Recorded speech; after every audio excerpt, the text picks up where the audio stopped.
Hello, Leslie the Welsh One here, and welcome back to my channel. Today we are taking a look at Forza Horizon 5. Now first of all, I'd like to say a massive thank you to Playground Games, Turn 10 Studios and Xbox for granting me this early access so I can make this video for you all. Speaking of this video, all the footage that you are seeing is from an original Xbox One console. There is no 1S, 1X, Series console or PC footage shown. This is the third game from Playground Games in the Horizon series, and once again they have put together a spectacular combination of music and footage for the initial start screen. Anyone who's playing this for the first time, I highly recommend that you listen for just a few minutes to that introduction and watch the footage. It's absolutely brilliant once again.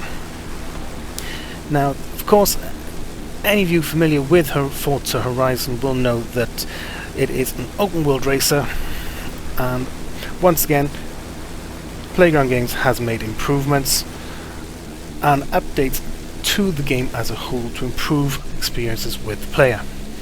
First of all, as you can see from this bit of footage in the Unimog, the distance between where I am, which is on the west coast, and the volcano is quite significant, and yet the volcano is not even in the center of the map. There are also improvements to things like, and new features like Events Lab, which allows you to create all manner of games. You have the new tire smoke model, which for those of you that like taking photos and drifting is a massive showpiece for you all. Then we have one of the biggest things, car modes. With the AMG One and a few selected other cars and convertibles, you can select between a track mode, which this is going into now, or a low speed mode, which I shall show you in a moment, or with convertibles having the roof up or down. There's also a basic sort of launch control system by going into reverse and into first. Now with these car modes on the AMG One on this specific speed zone, you can actually see a speed difference. In track mode we had 201.29 mile an hour. In the low drag mode we actually hit 210.99 mile an hour. There is a new start screen for races, which allows you to see your livery in its full glory, and also your newly painted brake calipers, which is a new feature of the game. We have an updated AI to the game as well, along with a new difficulty mode called Tourist Mode. Tourist Mode turns the AI right down, it makes it much more casual for your everyday player, whereas the AI in the higher difficulties are actually a little bit more of a challenge to beat, and will actually put up a much more robust defense, so to speak. To go along with that, we have the race ending, which is something out of a movie. You have your cinematic collapse on the car, showing you reached first place, and then you get to watch as all the other driver tars or your friends flash past the camera while you smile and are smug in your glory.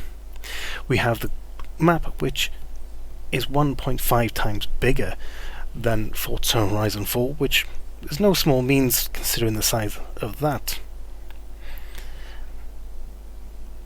Now, what to expect from Forza Horizon 5 when you are playing it for the first time? Much the same. High speeds, big jumps. We have a new drifting model as well, with the new differential and drift tires.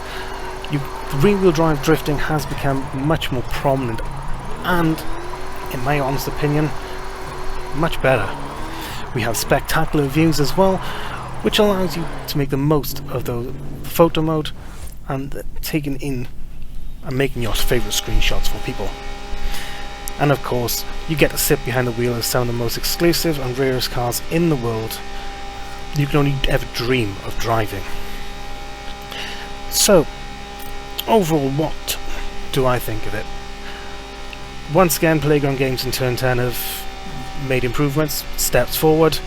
You've got new tuning system, which actually has for some cars improved massively, such as the Rimac, with having been able to tune the gears. You have 8, 9, 10 speed gearboxes to be put in. The graphics are brilliant. The new car sounds are all granular synth, which makes them much more accurate than what you may well have seen previously. Super 7 has a higher amount of objects you can place. And with loading times, to be honest, they're not actually that much different from Forza Horizon 4. On Series X, of course, the graphics are improved, loading times are improved.